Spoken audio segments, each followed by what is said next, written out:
Welcome back to the Mobius podcast, where we talk about the Sonic comics and every once in a blue moon, stuff that is Sonic related but not the comics. I'm Vicious Phantom. And I'm Chris Dude. In the last part, we talked about Sonic the Hedgehog number 269, which was Champions Part 2, and this I'm good English. In this episode, I guess, we'll be talking about Sonic number 270, Part 3 of Champions. In the last issue, people fought, people lost. Metal Sonic is still on his way. And Sega de Sanshiro was disgraced. His Sega de Sanshiro's son, because I refuse to believe that is the real Sega de Sanshiro. If it is, well, then we need to have a talk with the Archie writers. Yes. We need to teach them how to properly represent. But I digress. Let's begin the issue, which begins with another flashback. This is the one that I find to be the most pointless out of all of them. And this time, it's a flashback to Sonic Heroes of all things. Well, the beginning, the before Sonic Heroes. Yeah. Robotnik just gives Breezy Casino Park. Yes. Breezy knows full well that's weird and realizes that it's Metal Sonic, which it's also still weird that Metal Sonic was randomly just like, here, entire city. Uh-huh. Yeah, but then he's like, fine. Yeah, and nothing really comes out of this flashback. It just kind of exists just to show us how Breezy got a hold of Casino Park. Yes, And I forgot the name for a second. Is she hitting on Metal Sonic? Well, that definitely. That's weird. But anywho, we go back to a hilarious fight between Bean and Fang. Yeah. Pretty much Tails. anything involving the hooligans is amazing.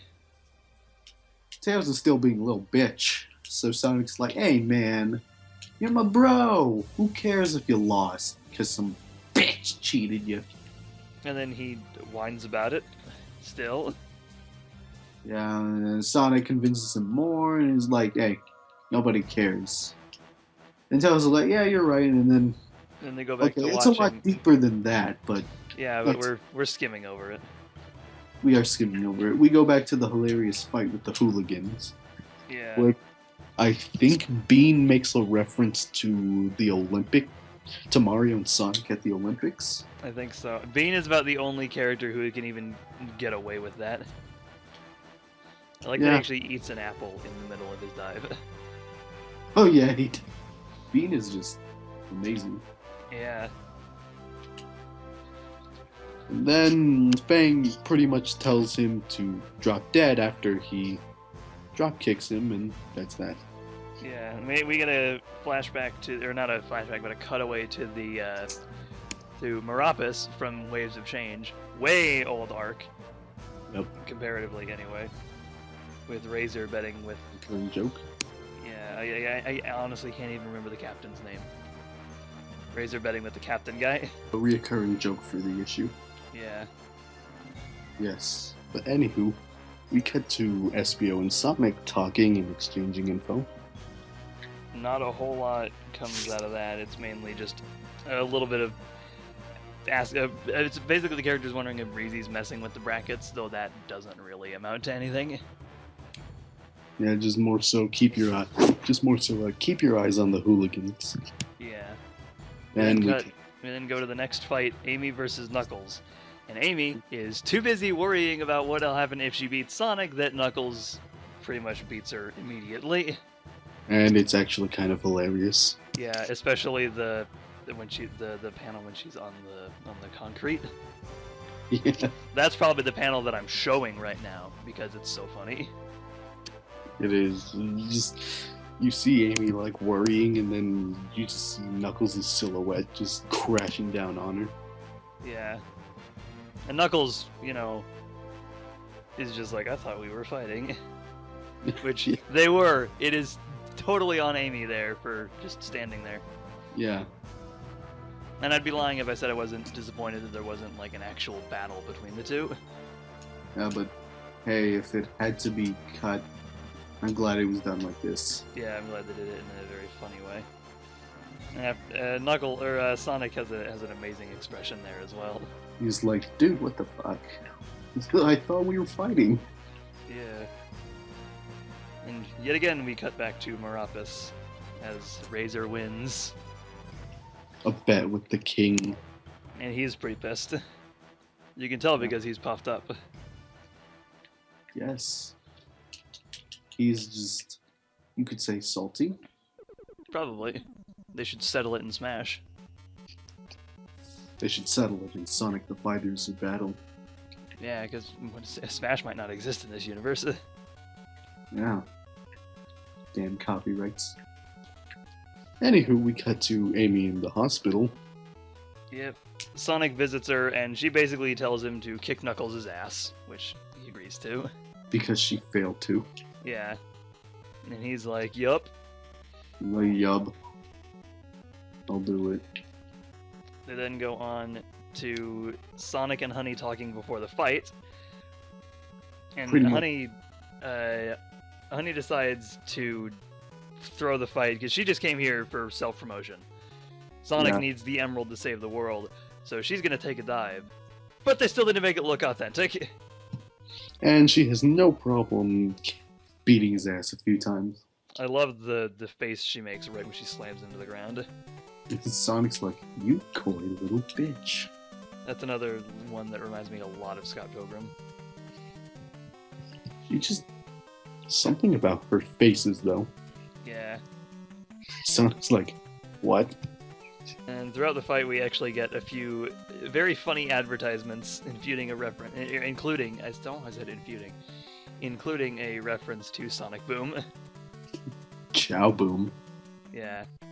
And that same page, by the way, also has the greatest Honey expression ever. Yes. Just perfect. It's perfect. Then we get the president. And then Sonic Man. I never thought I'd see that again. Yeah, advertisements, man. I like that it's an actual TV show, too. And look, Chow in Space 3. Never thought Finally. I'd see that again. It's finally coming out. Hey, we don't have to wait for SA3.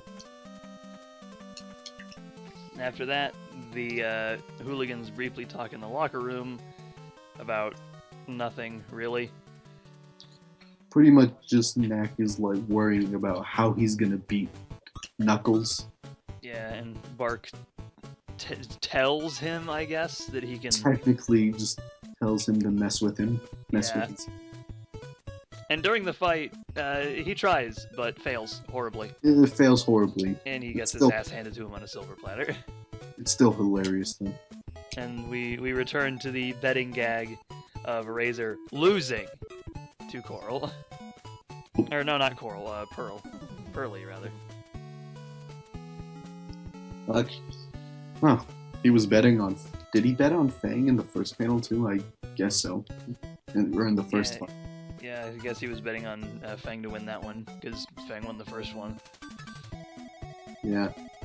Well, he's dumb, but I digress. Wah, wah.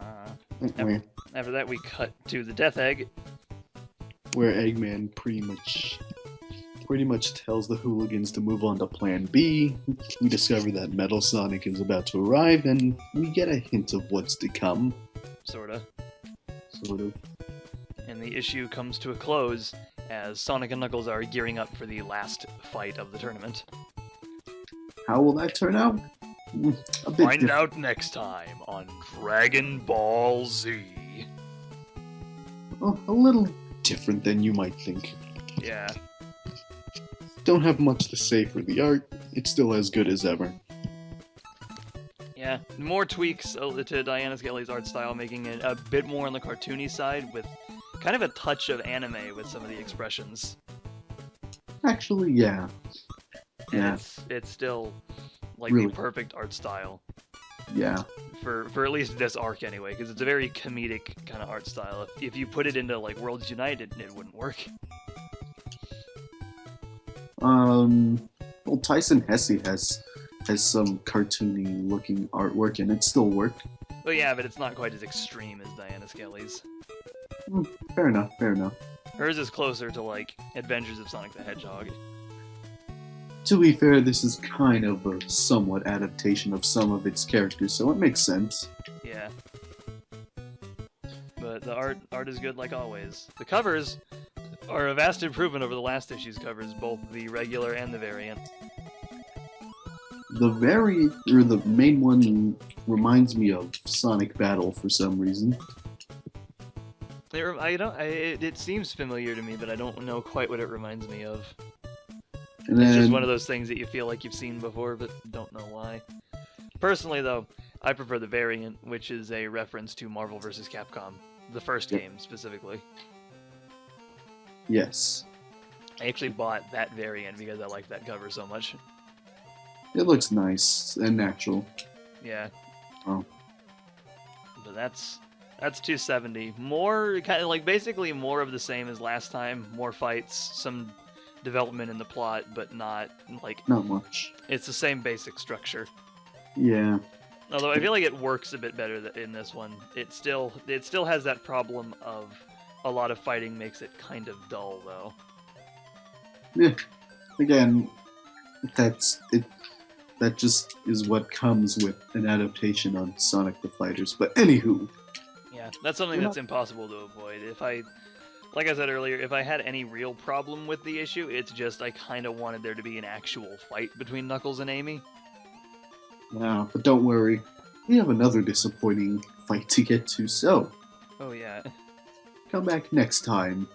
Yeah, as always, you'll find links to our last two videos on screen, which were 268 and 269, or possibly 279 and 269, based depending on when this comes out. And in the description, you'll find my Twitter, as well as Chris's Twitter and his YouTube account. Yoink. So we'll see you next time for the last part of Champions in Sonic the Hedgehog number 271.